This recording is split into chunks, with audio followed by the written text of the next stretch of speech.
Grace to you and peace from God our Father and from our Lord and Savior Jesus Christ. The part of God's Word we'll consider together this morning is our gospel lesson for today. It's taken from the Gospel according to St. Mark, the 10th chapter, beginning with verse 35. Then James and John, the sons of Zebedee, came to him. "Teacher," they said, "we want you to do for us whatever we ask." "What do you want me to do for you?" he asked. They replied, "Let one of us sit at your right and the other at your left in your glory." "You don't know what you're asking," Jesus said.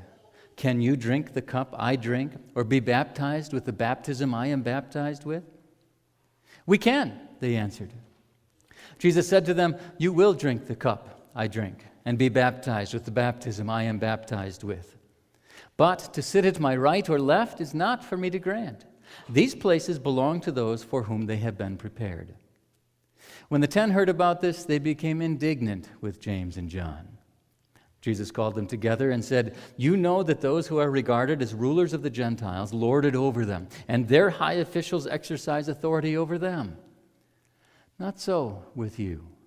Instead, whoever wants to become great among you must be your servant, and whoever wants to be first must be slave of all.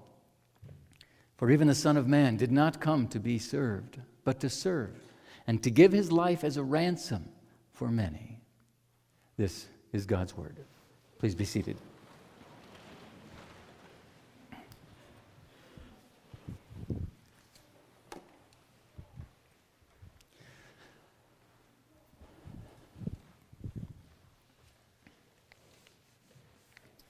Dear Christian friends, there was a survey. I don't remember what the university was, but they surveyed all the incoming students. And one of the questions that they asked them is, "Are you a leader or are you a follower?" And at the commencement speech, the president of the university got up and he referenced that survey. And he said that he was very excited about the incoming class and concerned at the same time because of the 520 new students. They had 519 leaders and one follower.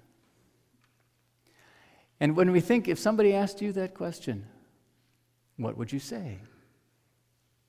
Are we leaders or are we followers? And if we're leaders, where are we taking people? And if we're followers, whom do we follow? Our society, our culture is very big on authority.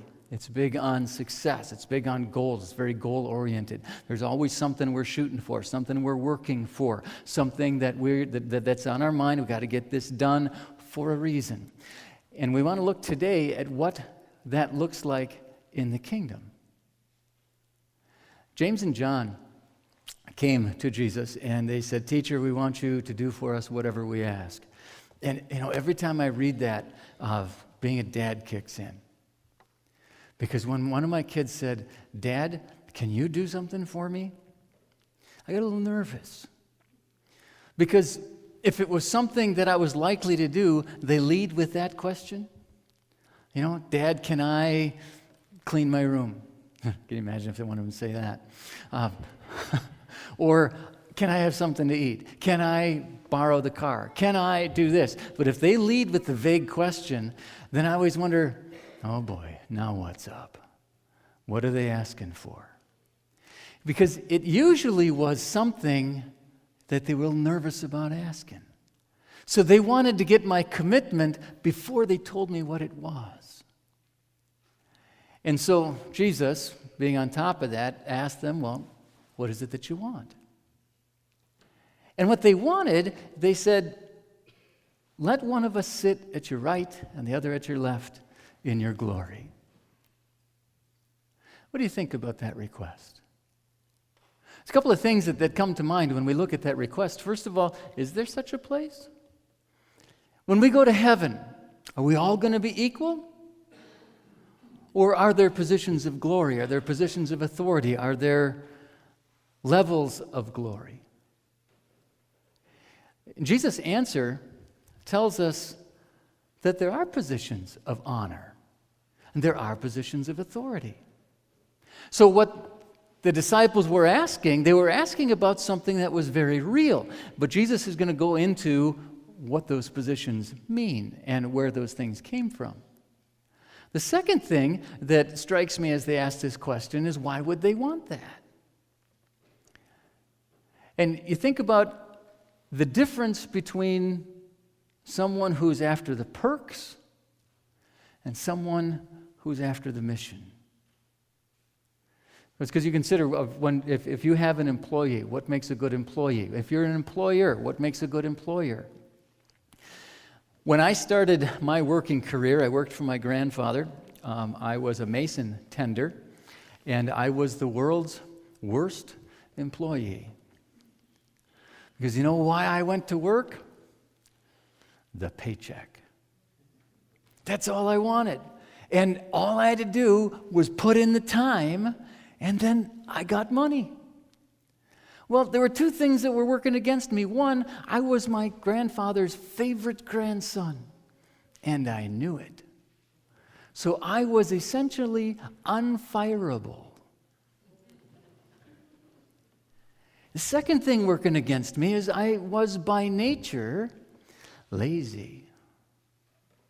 So I would go to work, and I would watch people work, and I would do something occasionally, but I would do as little as possible while still being on site.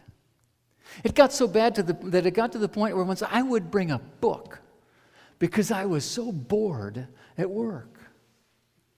And so I was unfireable. I don't know why. But I was the world's worst employee, and I was having a miserable time, and I was doing it to myself. Because I was going after the wrong thing. I was looking for the perks. I was looking for the paycheck. I was looking for the money. I had no idea. In fact, I had no interest in what we were trying to accomplish. And one day, one of the journeyman carpenters came by, noticed I was sitting under a tree with a book in my hand, and he said, "If you got the time, could you help me strip some of these forms off this concrete wall?" I thought, I could do that. I'm a little bored, so I went with him. And an amazing thing happened. He showed me what I was supposed to do. I knew what we were trying to accomplish. There's this wall, these forms have to come off. There are things you have to do to make sure that that happens, that the wall is still good. And I was amazed. I wasn't bored anymore. So I went back to the office and I said, "Grandpa, I'd like to work with Frank tomorrow." And he said, "Why?" I said, "Because he teaches me what I want to do." And so I went to work with Frank the next day. We're framing a garage. And I used to take breaks at 7, 9, 11. Then I took lunch. I took another break at 1:30, 3, and then I was done at 4. Frank knew this. He'd seen me in action before. So we're putting up the walls and everything, and we're framing things out. He's showing me what to do. And then he stops and he looks at me. He says, "Are you going to take your morning break?" I thought, well, I suppose I should. What time is it? He said, 3. When you know what's going on and you're going after the goal, not only are you more useful, you're happier. What the disciples were asking here is they were thinking about the perks of the kingdom instead of the purpose of the kingdom. And I believe that for a lot of Christians, Christianity for them is rather empty because they're thinking about, well, I'm forgiven, and I'm going to go to heaven, and I'm God's favorite, and I'm pretty much unfireable. So why is Christianity so disappointing? Why is the lure of so many other things so strong? Why am I so easily distracted from the work of the kingdom that I find myself spending my days the same way that unbelievers do? What am I missing? And the difference is, if you focus on the perks, you focus on what's already yours, you have no purpose. What's the purpose of the kingdom? Well, Jesus said, go and make disciples. Baptizing, teaching, do those things. He said, pray continually. He said, worship. He said, don't give up meeting together. He said, admonish each other. There's all kinds of things that the Lord wants us to do in His kingdom, and He has equipped and gifted every one of us for a certain part of that work.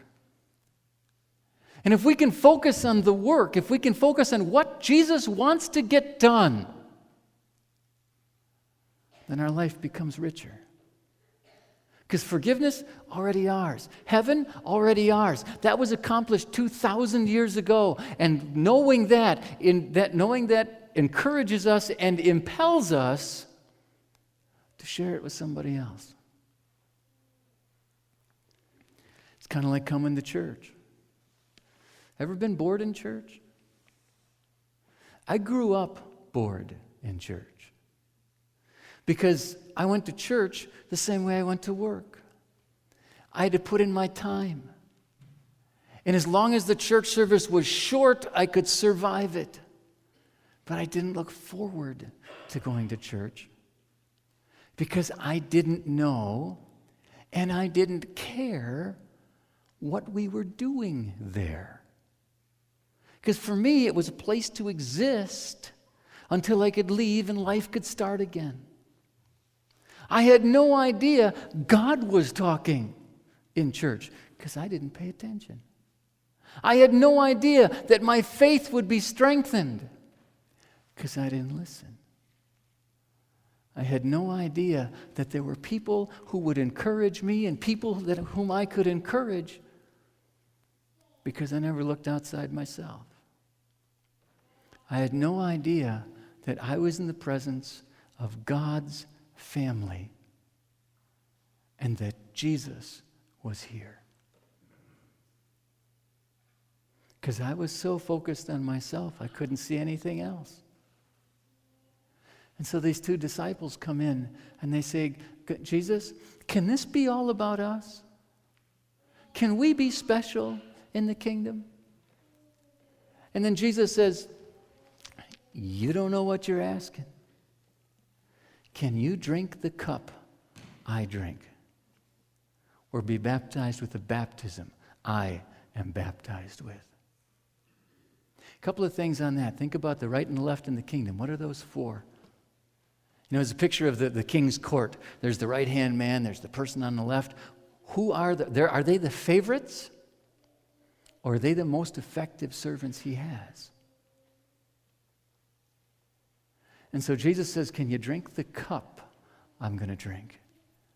Remember when Jesus was talking about the cup?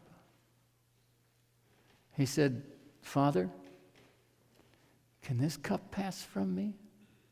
And he was in such agony, we can see here in Luke, that his sweat was like drops of blood falling to the ground. He was asking him, do you know what you're asking? Do you know the price I have come to pay? Do you understand the purpose of the ministry? And they said, well, sure, we can do that. You know, the height of ignorance. But Jesus loved him, same way he loves us. And he said, you will indeed drink the cup I drink and be baptized with the baptism I am baptized with. But not the big cup. Jesus came to drink the cup of God's wrath. Jesus came to drink the cup that would bring us forgiveness. And because he drank the big cup, we can take a little one. And we can, because we're part of God's kingdom, endure the suffering and the persecution that will come, because Satan does not want us to carry out the work he's given us. And if he can't distract us so that we're looking at the perks so that we can make it, so if he can't distract us by trying to make it all about us, then he's going to punish us, and he's going to persecute us, and he's going to try to shut us down. And he said, that's the cup you're going to drink. And you know, James and John, what happened to them? Did they suffer for the kingdom? James was one of the first ones to die. John died in exile, alone. They would drink the cup. But, he said, to sit at my right and my left, those are places that belong to those for whom they have been prepared. Now, a couple things about that. First of all, there are such places. And I remember the first time I learned that, I thought, there's someone who's going to be more honored than me in the kingdom? Well, how much fun could that be? Well, then I thought about, who would most likely be there? And I was thinking, if the Apostle Paul is there, if, Elijah is there, if Moses is there, if, one of the giants of the kingdom, Daniel, if one of those guys is there, I don't think that would bother me because, man, those guys were awesome. And they went through things and they did things the Lord has never called on me to do. And then I was thinking, if in my sinful selfishness it doesn't bother me that someone might have more honor in the kingdom than I have, just imagine what it's going to be like in heaven when my selfishness is gone. And I can learn to love the way that God loves. And he said, these are the places that are given to the ones to whom they have been prepared. Well, when the 10 heard about this, they became indignant with James and John. They said, you think about why were they indignant? Were they indignant because they were concerned about the faith and the welfare of their brothers?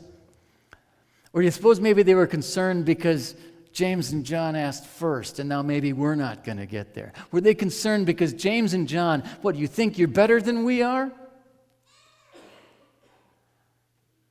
And so Jesus called them together, and he said, we need to talk about this, fellas. The kingdom of God is different than the kingdom of people. He called them together and he said, you know that those who are regarded as rulers of the Gentiles lord it over them, and their high officials or exercise authority over them.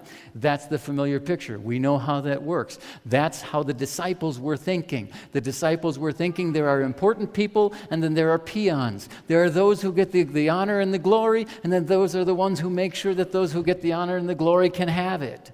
And they were thinking that's how the world works. And it is how the world works, but that's not how God's kingdom works. He said, not so with you. Instead, whoever wants to become great among you must be your servant, and whoever wants to be first must be slave of all. What Jesus is talking about people who are, by faith, invested in the work of the kingdom.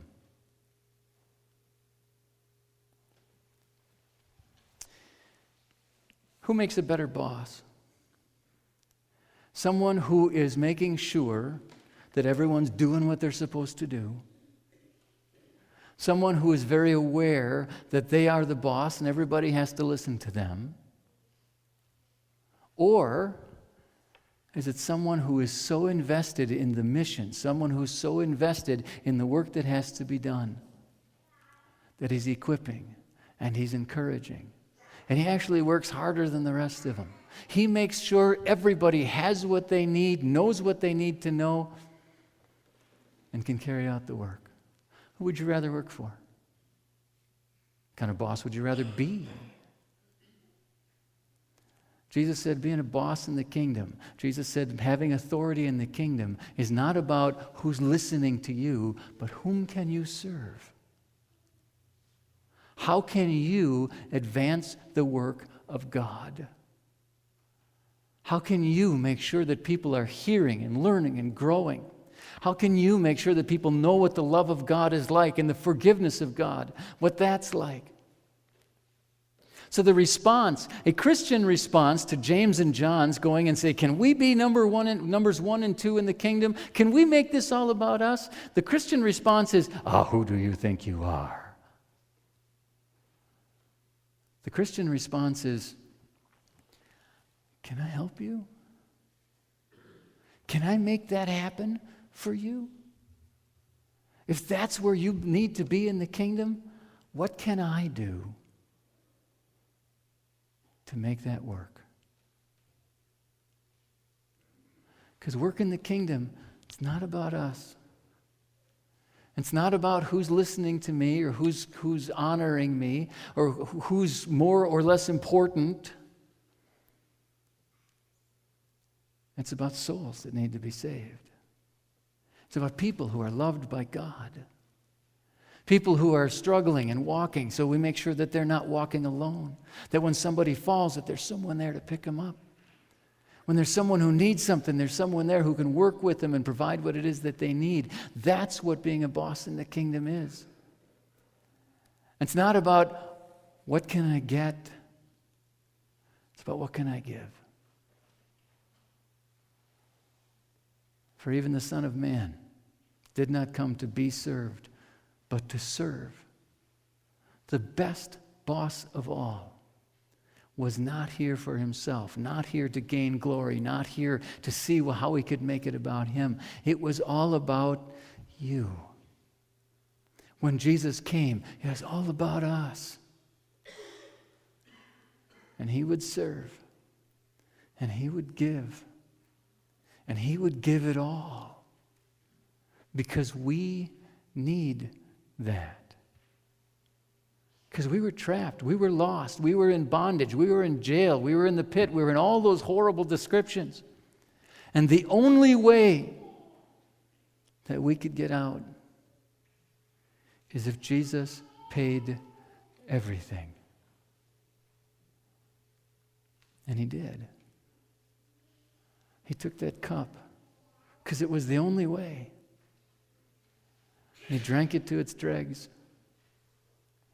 And he went to the cross alone for us. And he gave it all away. And he died so that we could live. That's authority. That's how it works in the kingdom. That's why we have hope. That's why we can sleep at night. It's why we look forward to the next day. That's why we do what we do. It's not about what can I get for myself. It's not about the perks. It's about the love of God. And he's washed me clean at that terrible, horrible price. And he's made me his. And then I look around, both in the family of God and outside of it. And I see people that Jesus loves. And let's see if I can make that happen for them. What can I do, Lord, that your kingdom can come? What can I do, Lord, that more people can know about your love? Because even the Son of Man didn't come to be served, but to serve. And on the cross, we have life. And there are Christians who are, I guess, just as worthless as I was when I first started working for my grandfather. The favorite, unfireable, lazy, bored, and miserable. Knew there was something wrong with the job. But the concept, if you work harder, you'll be happy, just was alien to me. Because I had bought into the laziness theory. The less you do, the happier you'll be. I was wrong. For Christians, it's a lot the same. Being great in the kingdom. It's not about how much can I get for me. It's how invested can I be in the work. How can I be at Jesus' side doing what he wants me to do because of everything he did for me. Because who I am is forgiven. Who I am is God's child. Who I am is a servant who can make that happen for someone else. Being a boss in the kingdom, being important, carrying authority, is to use that authority to get the gospel of Jesus Christ as wide and as far and to as many people as we can. Amen.